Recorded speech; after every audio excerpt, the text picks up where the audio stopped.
ততক্ষণ পর্যন্ত কিয়ামত হবে না যতক্ষণ না 30 জন খণ্ড নবী দাবিদার বেরোবে। ভণ্ড নবী দাবিদার, একটাও নবী না। কুল্লুহুম কাযযাবুন দাজ্জালুন, সবগুলো মিথ্যাবাদী, কাযযাব আর দাজ্জাল। বিশ্ব নবী হচ্ছেন সর্বশেষ নবী।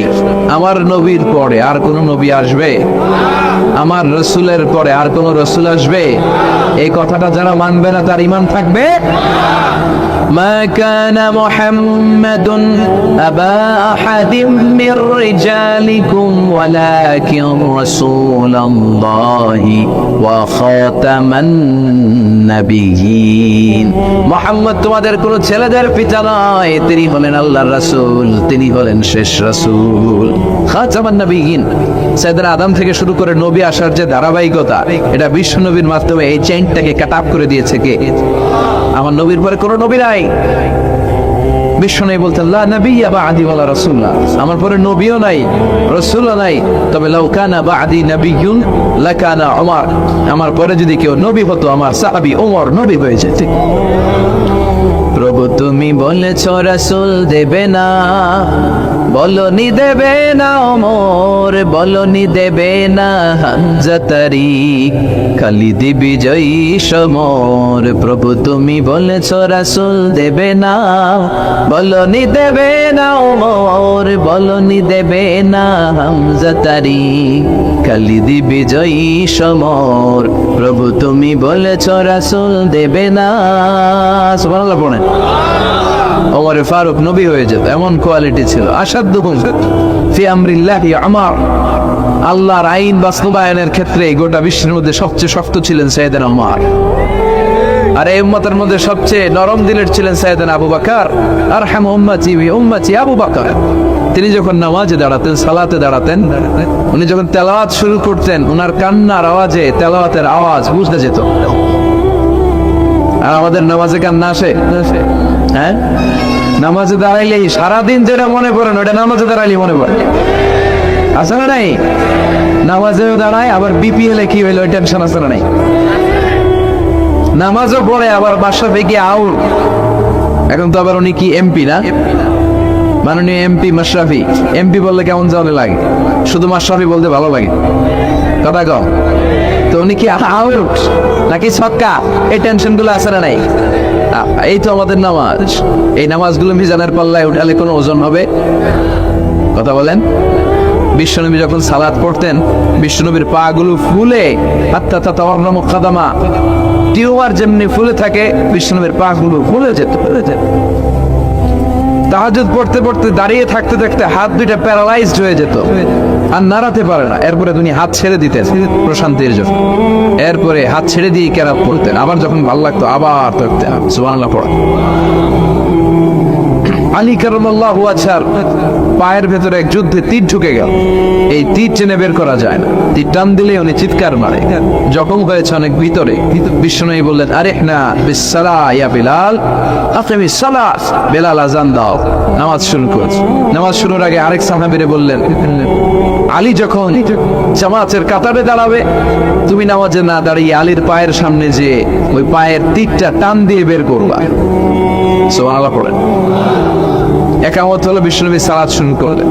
বিশ্বনবীর কথা অনুযায়ী ওই সাহাবী যে আলী কারামাল্লাহু ওয়াজহার পা থেকে টান দিয়ে তীরটা বের করে নিয়ে আসলেন, ফিনকি দিয়ে রক্ত বের হলো, জায়গাটা রক্তে সয়লা, কিন্তু সাইয়েদনা আলী কারামাল্লাহু ওয়াজহার টেরি পায়নি। সালাত শেষ, উনি দেখেন পায়ের মধ্যে তীর নাই, রক্তের সয়লাব, যেখানে দাঁড়ালেন ওখানে খালি রক্ত। বিশ্বনবীরে বললেন ও নবী আমার পায়ের তীর কই? বিশ্বনবী বললেন আলী রে, আমি জানি তুমি যখন যায় নামাজের জন্য দাঁড়িয়ে যাও, দিন দুনিয়ার হুঁশ তোমার থাকে না, তোমার হৃদয়টা এখানে থাকে না, দেহটা এখানে থাকে, হৃদয়টা চলে যায় আল্লাহর আরশের উপরে। ওনাদেরও নামাজ, আমাদেরও নামাজ। সাহাবারা যখন মরুভূমিতে নামাজ পড়তেন, মরুভূমির পাখিগুলো এসে সাহাবাদের মাথার উপরে বসে যেত। পাখিগুলো মনে করতো এগুলো মরুভূমির খেজুর গাছটা, সব কি হবে, কারণ নড়ে চড়ে না তো, আমাদের মতো এরকম দাড়ি চুলকা না, এরকম জামা ঠিক করে না, দাঁড়াইছে তো দাঁড়াইছে। সুবহানাল্লাহ পড়েন। তো ইবাদতে এরকম আন্তরিকতা, একাগ্রতার দরকার আছে না নাই? বিশ্বনবীর পরে কোনো নবী হবে না, কিন্তু বিশ্বনবী বললেন কিয়ামতের আগে এরকম অনেক ভণ্ড নবী দাবিদার বের হবে। বিশ্বনবীর সময়কালেই এক ভণ্ড নবী দাবিদার বের হয়েছিল, ওর নাম হচ্ছে মুসাইলামাতুল কাযযাব। এসে বলে মুহাম্মদ আন-নবুওয়া নিসফুন লাকা ওয়া নিসফুন লি, তুমি একা নবী নও, নবুয়ত অর্ধেক তোমার অর্ধেক আমার, আমারটা আমারে বুঝায় দাও। বিষ্ণু বললেন তোরে বুঝাই দেবো, আনতা লাস্তা মুসাইলামা ফাকাত আনতা মুসাইলামাতুল কাযযাব, আজ থেকে তুই শুধু মুসাইলামা না, তুই ভণ্ড মুসাইলামা, তুই মিথ্যাবাদী মুসাইলামা। বিশ্বনবীর পরে এরকম আলজেরিয়াতে অনেক ভণ্ড নবী দাবিদার বের হয়েছে। এই যে ভারতবর্ষের ইন্ডিয়া পাকিস্তান, এখানে পাঞ্জাব একটা এলাকা আছে, নাম শুনছেন? গোলাম মির্জা গোলাম আহমদ কাদিয়ানি, এই বেয়াদবটাও নবুয়ত দাবি করেছে। নাউজুবিল্লাহ পড়তে পারলেন না? সে প্রথমে দাবি করছে আমি শেষ নবী, এরপরে সে দাবি করছে আমি ইমাম মাহাদি, এরপর সে দাবি করছে আমি ঈসা আল মাসীহ। এই ভণ্ডটার অনুসারী বাংলার জমিনে আছে না নাই? এদেরকে রাষ্ট্রীয়ভাবে কাফের হিসেবে আখ্যা দেওয়ার দরকার আছে না নেই? এত আন্দোলন হয়, এত কথা হয়, কিন্তু সরকারের টনক নড়ে না। এদেরকে রাষ্ট্রীয়ভাবে কাফের হিসেবে ঘোষণা দিতে হবে, সার্কুলার জারি করে চিল্লায় বলেন ঠিক কি? এটা মুসলমান নয়। কারণ আপনি শুধু লা ইলাহা মানলে মুসলমান হতে পারবেন না, মুমিন হতে পারবেন না। বিশ্বনবীর উপর সাক্ষী দেওয়ার দরকার আছে না নেই? বিশ্বনবী শেষ নবী, ওনার পরে কোনো নবীও আসবে না, কোনো রাসূলও আসবে না, চিল্লায় বলেন ঠিক কি না? এই বেয়াদবটা পায়খানা করতে যায় টাঙ্কি ভাঙ্গা বইয়ের টাঙ্কিতে বইরা মরছে, শত শত বছরের ময়লা পায়খানাটার মধ্যে জমা, গরু খাইতে খাইতে পেটটা হয়েছে এত বড়, আর পারে না, আল্লাহকে খা জনমের খাওয়া। নবীরা যেখানে মারা যায়, নবীরা নিজে পবিত্র, যেখানে মরে ওই জায়গাটাও, কিন্তু বেয়াদবটা কই মরছে? হ্যাঁ, বাথরুমের টাঙ্কির ভিতরে।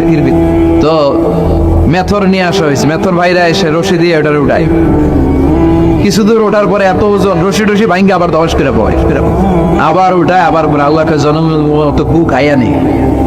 বিষ্ণুর সাথে বেয়াদবি করেছিস, তোর ইজ্জতের 12টা আমি বাজায় দিলাম, চিল্লা এখন ঠিক কিনা? যারাই বিষ্ণুবীর সম্মান নিয়ে ছিনিমিনি খেলেছে, তাদের রেহাই দুনিয়াতেও নাই, আখিরাতেও না। এই মুসাইলামা দুনিয়াতেই অপমানিত হয়েছিল। সে বিশ্বনবীকে নকল করত, কপি করত, বেয়াদবি করত, স্পর্ধা দেখাতো। বিশ্বনবী কোন গাছের মধ্যে হাত লাগালে ওই গাছের ফলন বেড়ে যেত। সে বলতো আমি নবী, তার এলাকার লোকেরা বলে তাহলে বিশ্বনবী মুহাম্মদের মতো তুমি আমাদের এলাকার গাছে হাত লাগাও। সে কোনো গাছে হাত লাগাইলে ওই গাছের সব ফল বেড়ে যেত। বিশ্বনবী কোন লোনা পানির কুয়ার ভেতরে অজু করে কুলির পানি ফেললে ওই লোনা পানির কুয়া মিঠা পানির কুয়াতে পরিণত হতো। আর এই বদমাসটা যদি মিঠা পানির কোন কুয়ার মধ্যে কুলি ফেলাইতো, ওইটা লোনা পানির কুয়া হয়ে যেত। বিশ্বনবী মদিনাতে আসার পরে মদিনার নিউ বর্ন বেবিদেরকে বিশ্বনবীর কাছে নিয়ে আসা হতো। বিশ্বনবী তাদেরকে তাহনিক করাতেন। তাহনিক মানে খেজুর হালকা একটু খেয়ে বিশ্বনবী লালা লাগিয়ে, বিশ্বনবী লালা মোবারকটাই বাচ্চার ঠোঁটের মধ্যে বিশ্বনবী লাগিয়ে দিতেন। এখন বিশ্বনবী নাই, আলেমদের কাছে যাবেন, হুজুরের কাছে যাবেন, হাফেজ সাহেব হুজুরের কাছে যাবেন, হুজুর মধু খেয়ে বাচ্চার মুখে লাগাই দিবে। উনি যে সবসময় কোরআন পড়েন, ওনার সিনাতে যে কোরআন, ওইটার বরকত আছে না নেই? বিশ্বনবী তাহনিক করতেন, খেজুর খেয়ে ওই লালা মিশ্রিত খেজুর বাচ্চার মুখে লাগিয়ে দিতেন, আর বাচ্চার মাথায় হাত দুলিয়ে দিতেন। বিশ্বনবীর হাত মদিনার যে সমস্ত নবজাতক বাচ্চাদের মাথায় লেগেছে, বাচ্চাদের মাথার চুল বড় করে দিয়েছে কে? সেও বিশ্বনবীর মতো অ্যাক্টিং করতো। তার কাছে নবজাতক বাচ্চা নিলে সেও তাহনিক করতো। তাহনিক করার সাথে সাথে বাচ্চা বমি শুরু করে দিত। আর মাথায় হাত লাগায় দিলে মাথার চুল বাড়াতো, বড় কথা আজীবনে বাচ্চাগুলো টাক মাথা থাকতো। কি করতো? টাক মাথা। তার মানে বেয়াদবির পরিণাম, অপমান দুনিয়া থেকেই শুরু হয়ে যায়। তো বিশ্বনবী বলেন এই ভণ্ডদের আবির্ভাব শুরু হবে। আমাদের এই সমাজে ভণ্ড আছে না নেই? দুদেল বান্দা কালমা চোর, না পায় শ্মশান না পায় ঘোর, দিন থাকিতে আইরে পথে ছাইড়া দে ভণ্ডামি, ভণ্ডামি ভণ্ডামি ভণ্ডামি, ছাইড়া দে ভণ্ডামি। নামাজ কালাম পড়ে না, ইবলিস শয়তানের নানা। আসলে এরকম ইসলামের লেবাস লাগায়, দাড়ি রাখে, চুল বড় রাখে, জট পাকায় রাখে, রোজা নাই, নামাজ নাই, পরিচ্ছন্নতা নাই, আতর নাই, গোসল নাই, আছে না নাই? এরকম বন্ড পীর আছে না নাই?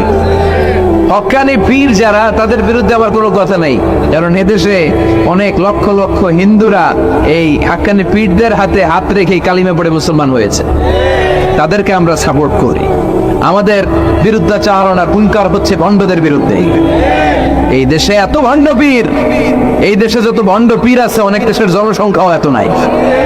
কথা বলেন, অনেক ভণ্ড পীর আছে সারা বছর নাকি গোসল করে না, বছরে করে একবার, ওই গোসলের পানি মুরিদরা খায় সব সময়। আছে না নাই? এগুলোর সাথে আমাদের কোনো সম্পর্ক।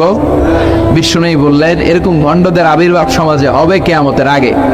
এই আলামতটা সমাজে আছে না নাই? দেখেন বিশ্বনবী যাই বললেন অক্ষরে অক্ষরে মিলে যায়। এরপরে বিশ্বনবী ফরমান কাসরাতুল আরাজ, কিয়ামতের আগে হারাজ বেড়ে যাবে। সাহাবারা বললেন ওয়াল হারাজ ইয়া রাসূলুল্লাহ, হে নবী হারাজ কি?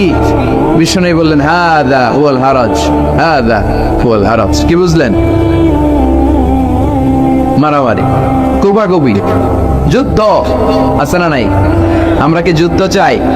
যুদ্ধ নয় আরে যুদ্ধ নয়, নয় আর কোন তাজালা, সেই পৃথিবী আমাদের সকল মানুষের হোক নিরাপদ আবাস, সেই পৃথিবী আমাদের সকল মানুষের হোক নিরাপদ আবাস। We don't want to see any war in the whole world. We don't want to see anyone in the whole world. ঠিক কি না? আমরা কোনো যুদ্ধ দেখতে চাই না, মারামারি দেখতে চাই না, অন্যায় হত্যাকাণ্ড বিচার বহির্ভূত কোনো হত্যাকাণ্ড আমরা এদেশে দেখতে চাই না। বিশ্বনবী বললেন কিয়ামতের আগে এগুলো বেড়ে যাবে, বেড়ে যাবে। বিশ্বনবী বললেন যে হত্যা করবে সে জানবে না কেন আমি হত্যা করলাম। এরকম হত্যা দেশে আছে না নাই? উপরের নির্দেশ, উপরের টেলিফোন, শুট করো, পোশাকি বাহিনী পিস্তল আছে, শুট করে দিল। কিন্তু কেন সে মারলো ওই সৈনিক জানে না। এরকম আছে না নাই? আবার যে নিহত হইল সেও জেনে মরতে পারলো না যে আমি কেন মরলাম। কথা কন। আহা, এই বাংলার বিভিন্ন নদীতে, মাঠে ঘাটে হাত বাঁধা, পা বাঁধা, চোখ বাঁধা, বস্তাবন্দি করা লাশ পাওয়া যায় কি যায় না? এই দুনিয়ায় তারা বিচার পায় নাই, কিন্তু এগুলোর বিচার আছে না নাই? এগুলোর বিচার যদি না থাকতো, the worldly life will be a joke. এই পৃথিবীটা একটা জোকিং হইতো, জোকিং। জোক করার জন্য আল্লাহ পৃথিবী বানায় না। যেগুলোর বিচার এই জমিনে আমরা পাই নাই, সেগুলোর বিচার আখিরাতে হবে। সেদিন হবে আসল বিচার, সেদিন হবে ফাইনাল খেলা। সেদিন হবে কি খেলা? বিশ্বাস হয়? অপেক্ষা আছে না নেই? সবগুলোর বিচার হবে ইনশাআল্লাহ। বলেন, আপনার জমি মেরে খাইছে, দুনিয়ায় বিচার পান নাই, আহকামুল হাকিমিনের বিচার আছে না নাই?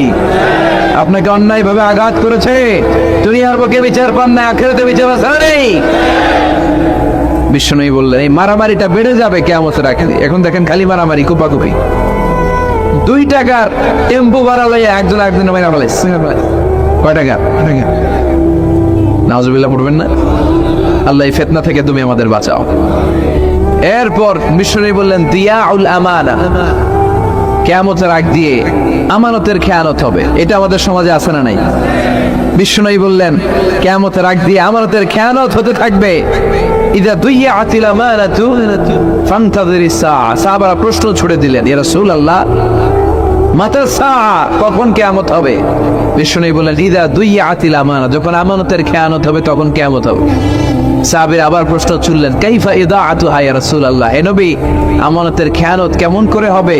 বিশ্বনবী বললেন ইদা উসসিদাল আমরু ইলা গায়রি আহলিহি ফান্তাযিরিস সাআ। যে লোকটা যেই চেয়ারে বসার যোগ্য নয় তাকে যখন ওই চেয়ারে বসিয়ে দেওয়া হবে তখনই কিয়ামত হয়ে যাবে। এরকম আমানতের খেয়ানত তো বুঝবারে নাই।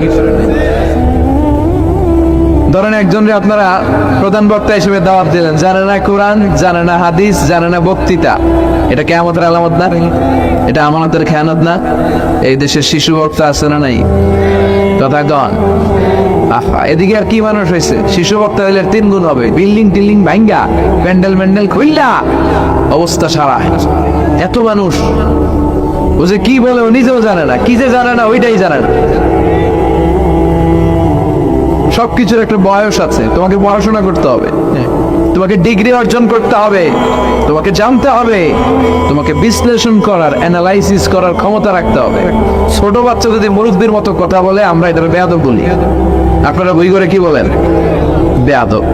পাশে খতিব সাহেব হুজুর, এখানে হাফেজ সাহেব হুজুর, এখানে ইমাম সাহেব হুজুর, এখানে কামিল মাদ্রাসার প্রিন্সিপাল, এখানে জগৎ বিখ্যাত মুহাদ্দিস, আর সে বেয়াদবের মতো পায়ের উপর পা তুলে আঙ্গুল দাঁড়িয়ে দাঁড়িয়ে কথা বলে। এটা কিয়ামতের আলামত। এগুলো বন্ধ করেন, এগুলোর সাথে ইসলামের সম্পর্ক নাই। যারা কোরআনের কথা জানে, যারা আলেম, তাদেরকে দাওয়াত করেন, জ্ঞান গর্ভ আলোচনা করবো। আপনার জীবনকে উজালা করে দিবে কে? কিন্তু লোক জড়ো করার জন্য এগুলো করে। আহা, তাফসীর মাহফিলের ভিতরে এই সব খালি লোক দেখানো মানসিকতা। কে আসলে বেশি লোক হবে এরা দাওয়াত করো। মাহফিল হইলে এরা লাগবে, ওরে লাগবে, এরা লাগবে। আমগো অবস্থা আলুয়া টাইট। 15,000 দাওয়াত ইনভাইটেশনের মধ্য থেকে 90টা প্রোগ্রাম রেখেছে এই বছর। 15,000। এটা কিয়ামতের আলামত না? সুবহানাল্লাহ কয়। আর এটা কিয়ামতের আলামত কেন? আমার লাগবে কেন? আপনার এলাকায় মুহাদ্দিস নাই? আপনার এলাকায় মুফাসসির নাই? মিজানুর রহমান আজহারীকে লাগবে কেন? মিজানুর রহমান আজহারী যেখানে সুযোগ হবে 2-4 জায়গায় প্রোগ্রাম করবে। এখন তো ইউটিউবে সব দেখা যায় যে এত চ্যানেল, অনেক মাহফিলে এত শ্রোতাও নাই।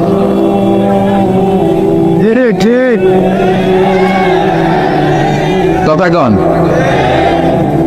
এখন কোথাও যেতে পারি না। আজকে এয়ারপোর্ট থেকে আসার পথে, এয়ারপোর্ট থেকে বের হইতে লাগতেছে আধা ঘন্টা।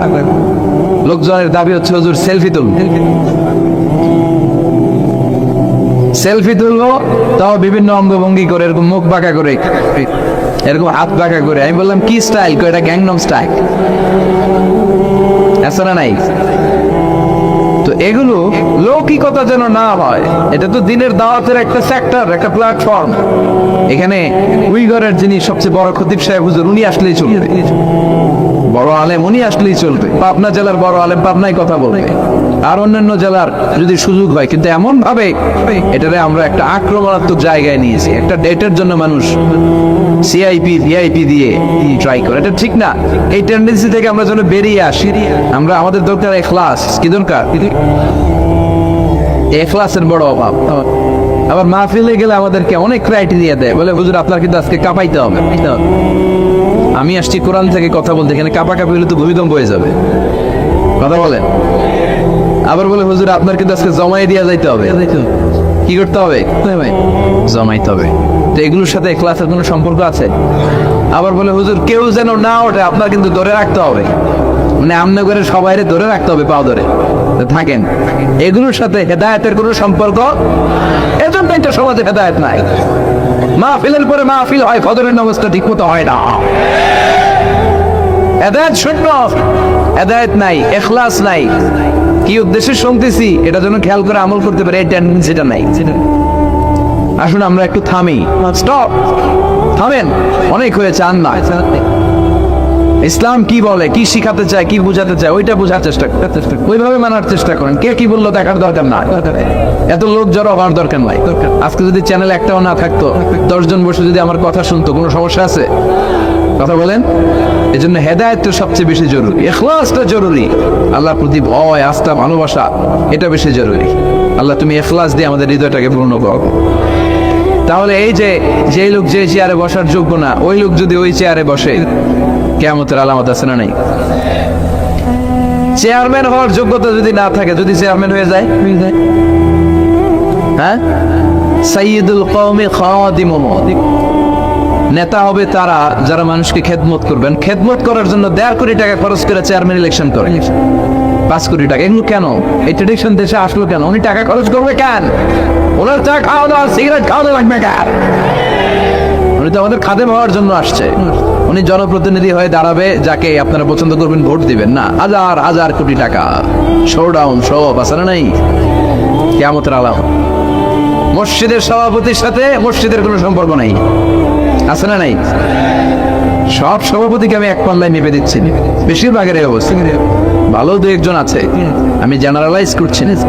সভাপতিতে হবেন তিনি যার সাথে মসজিদের দরদ বেশি, মায়া বেশি, মসজিদে যায় বেশি, ঠিক না? এখন বছরের না একবারে খুঁজে পাওয়া যায় না উনি সভাপতি, উনি সেক্রেটারি, উনি ক্যাশিয়ার, আছে না নাই? তার মানে উনি এখানে বসার যোগ্য ছিল না, ওনারে বসানো হয়েছে। যেই লোক যেই চেয়ারে বসার যোগ্য না, তারা যখন ওই চেয়ারে বসিয়ে দেওয়া হবে, বিষ্ণু বললেন তখনই কিয়ামত হয়ে যাবে। কিয়ামতের আলামত আমানতের খেয়ানত, এটা অনেক বড় বিষয়। আমার সম্পদ আছে, এই সম্পদটা আল্লাহর দেয়া আমার কাছে আমানত। আমার শক্তি আছে, এই শক্তি আমানত।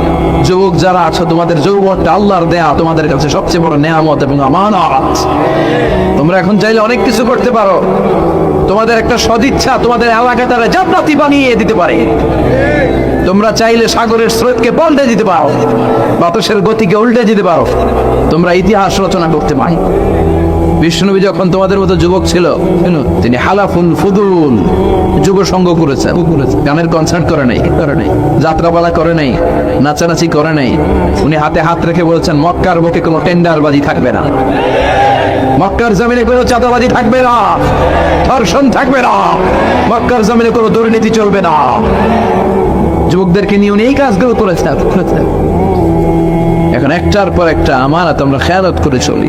আমার সম্পদ আমার আমানত, আমার ছেলে মেয়ে আমার আমানত।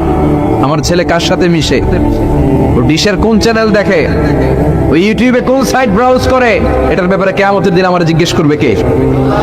কারণ এটা আমার। যিনি চেয়ারম্যান, পুরো ইউনিয়ন পরিষদ তার কাঁধে আমার। যিনি এমপি, ওনার এলাকায় কি ঘটে না ঘটে এটা খোঁজ খবর নেওয়া তার আমানত।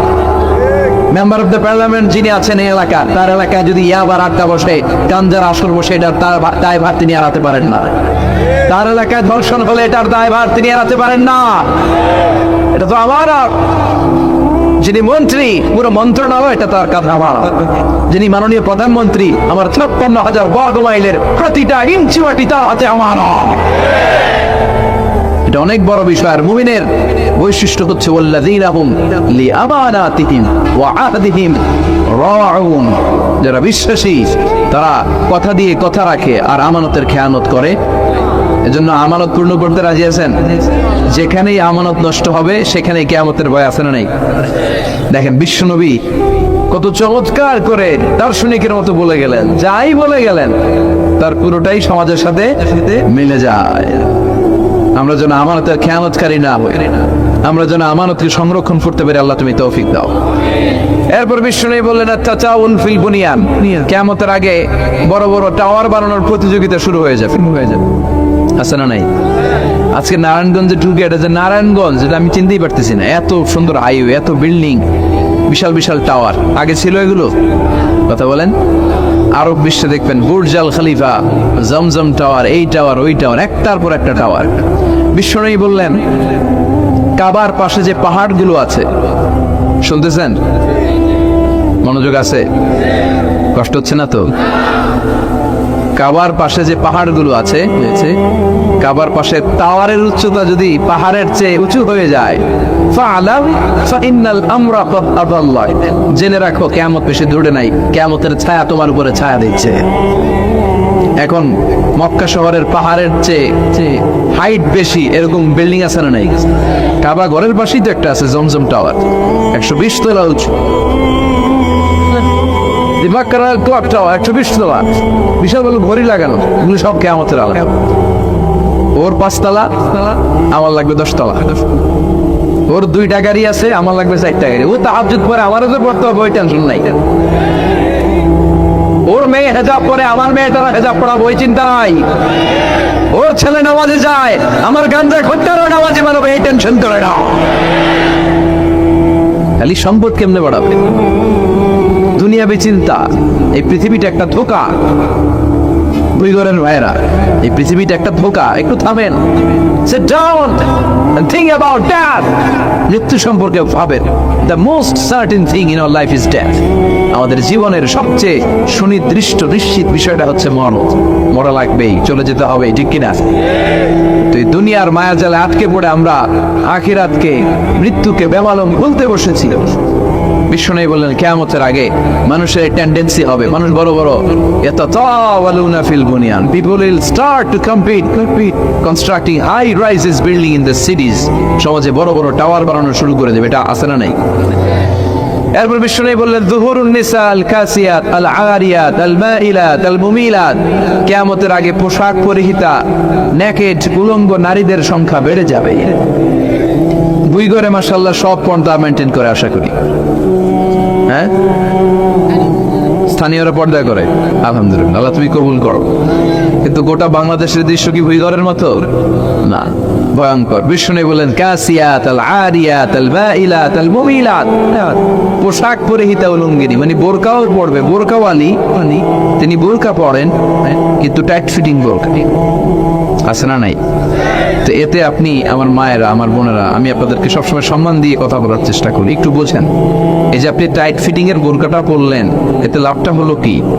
আপনার দেহের উঁচু নিচু ভাঁজ টের পাওয়া যায়, আপনার সৌন্দর্য প্রকাশ পেয়ে যায়। হেজাব আল্লাহ এমনি এমনি দেয় নাই, যার সম্মান বেশি ওটার প্যাকেট বেশি বেশি। কথা কন, ডায়মন্ডের আংটি ওই রাস্তার মধ্যে বিক্রি করে না? স্বর্ণের আংটি না, ওইটা স্পেশাল মার্কেটে বিক্রি করে। কোন মার্কেটের সামনে পুলিশ রাইফেল নিয়ে দাঁড়ায় থাকে না, কিন্তু স্বর্ণ মার্কেটের সামনে রাইফেল আছে না নেই? ভিতরে স্পেশাল সিকিউরিটি আছে না নেই? গ্লাস ফিটিং করা, ওইখানে সিকিউরিটি আলাদা, স্পেশাল লকার আছে না নেই? কারণ এটার দাম বেশি, তাই এটার পর্দা বেশি, প্যাকেট বেশি। সুবহানাল্লাহ পড়ে। নারীদেরকে তো ইসলাম মর্যাদা দিয়েছে। বিষ্ণু বলেছেন দুনিয়া কুল্লুহা মাতা ওয়া খায়রু মাতা'আদ দুনিয়াল মারআতিস সালিহা, দুনিয়ার সব ভালো সম্পদ, আর এই সব সম্পদের মধ্যে সবচেয়ে দামি সম্পদ হচ্ছে নেককার নারী। এদের পেটগুলা খনি। এই নেককার নারীগুলো যদি হেজাব মেইনটেইন করে, এই পেটগুলো থেকে আল্লাহ বেরোবে, নাজমুস সাকিব বেরোবে, কারি আহমদ বিন ইউসুফ আল আজহারি বেরোবে, বড় বড় মুফাসসিরে কোরআন বেরোবে। আর যদি হেজাব না করে, জি বাংলা স্টার জলসা নিয়ে মশগুল হয়ে থাকে, হ্যাঁ, টেন্ডারবাজ, চাঁদাবাজ, ডাকাত, এগুলো বেরোবে। ওজনে কম দিবে, খাদ্যে ভেজাল দিবে, মাছে ফরমালিন দিবে, গাঞ্জার টাকার জন্য লাথি মেরে মারে ঘর থেকে বের করে দিবে। এজন্য নারীরা, আমার বোনেরা, আপনারা অনেক সম্মানিতা, নিজেদের সম্মান সম্পর্কে সচেতন হন। এই হেজাব আপনার অধিকার, এই হেজাব নারীর অহংকার, হেজাব নারীর আভিজাত্যের প্রতীক, হেজাব নারীর রুচির প্রতীক। আপনার রুচিটা কেমন আপনার পোশাক থেকে বোঝা যায়। কথা কন, যে মেয়েটা হিপ হপ স্টাইলে চলাফেরা করে, গ্যাংনং স্টাইলে, এই মেয়েটারে ইপটিজিং করার সুযোগ আছে না নেই? কিন্তু যে হেজাব মেনটেন করে যেই নারীরা চলে, এদেরকে দেখলেই একটা সম্মান চলে আসে। কি বললাম, একটা সম্মান আসে না? আপনাদের সম্মানটা আপনারা রাখবেন। বিষ্ণু বললেন যুহুরুন নিসাল কাসিয়াতাল আরিয়াতাল মাইলাতাল মুমিন, কিয়ামতের আগে পোশাক পরিহিতা উলঙ্গিনী নারী বেরোবে। লা ইয়াজিদনা রিহাহা লা ইয়াদখুলনাল জান্নাতা ওয়া লা ইয়াজিদনা রিহাহা, এই নারীগুলো জান্নাতে তো প্রবেশ করবেই না, জান্নাতের ঘ্রাণও নাকে লাগবে না। ওয়া ইন্না রিহাহা তুজাদু মিন মাসিরাতি 500 সানা, আর জান্নাতের ঘ্রাণ 500 বছর দূরের রাস্তা থেকেও টের পাওয়া যায়। খেয়াল করে বুঝেন, এখান থেকে জান্নাতে পৌঁছতে আরো 500 বছরের রাস্তা। কয় বছরের? এত দূরে থাকতেই জান্নাতের সুবাতাস এসে আপনার নাকে ধাক্কা লাগবে। সুবহানাল্লাহ পড়বেন না? এই নারীগুলো জান্নাতে যাবে না, জান্নাতের ঘ্রাণও পাবে না। কয় রাকাত? কয় ওয়াক্ত? আল্লাহর হাবিব বললেন এবার দিছে 5 ওয়াক্ত। মুসা আলাইহিস সালাম বললেন এটাও পড়বে না, ঠিক কি না? এটাও পড়বে না, কমে নিয়ে আসেন। এবার আল্লাহ রাসূল সাল্লাল্লাহু আলাইহি ওয়াসাল্লাম বলতে আরম্ভ করলেন, কি বলেন, 9 বার গেলাম, আর কত যাওয়া যায়? আর পারুম না, লজ্জা লাগে, আমার শরম লাগে। সহিহ বুখারীতে এই কথাটাই এসেছে, আস্তাহি মির রাব্বি, আমার এটা লজ্জা লাগে যেতে। শরম বলেও তো একটা কথা আছে। কয়বার যাওয়া যায় আল্লাহর কাছে? সুবহানাল্লাহ পড়ুন। লাজুকতা কাকে বলে তিনি শিখিয়েছেন। ছোটবেলায়, শৈশব, কৈশোর, যে সবচেয়ে ভালো জামাটা আমরা মসজিদে পরে যাব, আমরা দুনিয়ার কাউরে দেখাতে চাই না, আমরা যা করি দেখাতে চাই একজনকে, তিনি কে? তাহলে মসজিদের প্রথম আদব ওযু করে ঢুকবো, 2 নাম্বার আদব, সব চাইতে ভালো জামাটা গায়ে দিয়ে মসজিদে ঢুকবো। 3 নাম্বার, ঢোকার সময় বাম পা দিয়ে ঢুকবো। কোন পা? আর বের হওয়ার সময় বিশ্বনবী বললেন, মসজিদে যখন ঢুকবে এই দোয়াটা পড়ো, আউযু বিল্লাহিল আযীম ওয়া বিওয়াজহিল কারীম ওয়া সুলতানিহিল কাদীম মিনাশ শাইতানির রাজীম। এই 4টা শব্দ দিয়ে এই দোয়াটা যে পড়বে, এই দোয়াটা পড়ার সাথে সাথে শয়তান চিৎকার মারে আর ঘোষণা দেয়, আজকের দিনের জন্য আমার ওয়াসওয়াসা থেকে তুই মুক্ত হয়ে গেলি। আফসোস করে শয়তান বলে, তোরে তো আর কিছু করা গেল না, তোর উপরে আর কোনো খবরদারি নাই, আজকে সারা দিনের জন্য তোর রবের কাছ থেকে তুই প্রোটেকশন পেয়ে গেলি। আজকে শেষ, কালকে ধরবো তরে, কালকে ধরবো, আজকে শেষ। এই জন্য এই দোয়াটা পড়বে না, আউযু বিল্লাহিল আযীম ওয়া বিওয়াজহিল কারীম ওয়া সুলতানিহিল কাদীম মিনাশ শাইতানির রাজীম। এই রেকর্ড হইতেছে ইউটিউবে, শুনে নিয়ে এটা পড়বে। এরপরে নবীর একটা সালাম দিবেন, আসসালামু আলাইকা আইয়ুহান নবী ওয়া রাহমাতুল্লাহি ওয়া বারাকাতুহু। তারপরে ডান পা দিয়ে ঢুকবো আমরা। মসজিদে ঢোকার সময় কোন পা? সবাই বলেন আরো জোরে, মনে থাকবে, ভুল হবে না তো? আর ডান পা দিয়ে পড়বো, আল্লাহুম্মা ইফতাহ লি আবওয়াবা রাহমাতিক, ও আল্লাহ তোমার রহমতের দরজা আমার জন্য খুলে দাও।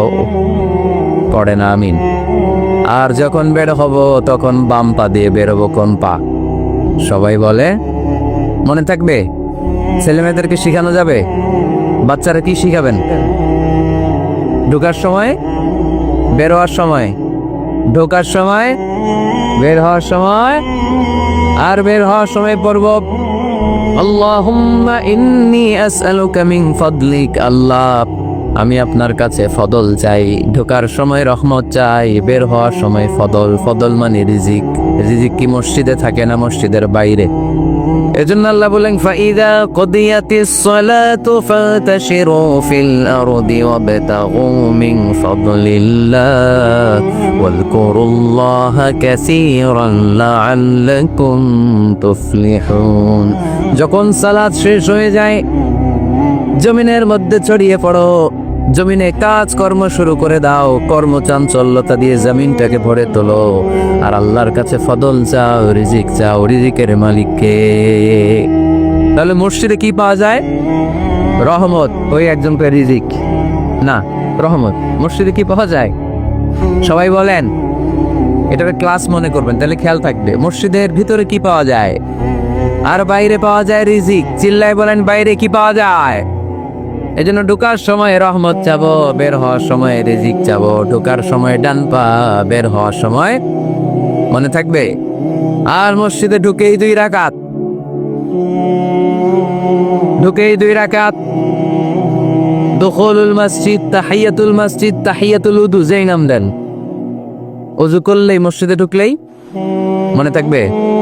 ভুলে যাবেন তো আপনারা, খেয়াল থাকবে। মসজিদে ঢুকলেই 2 রাকাত পড়তেন বিশ্বনবী মুহাম্মদ সাল্লাল্লাহু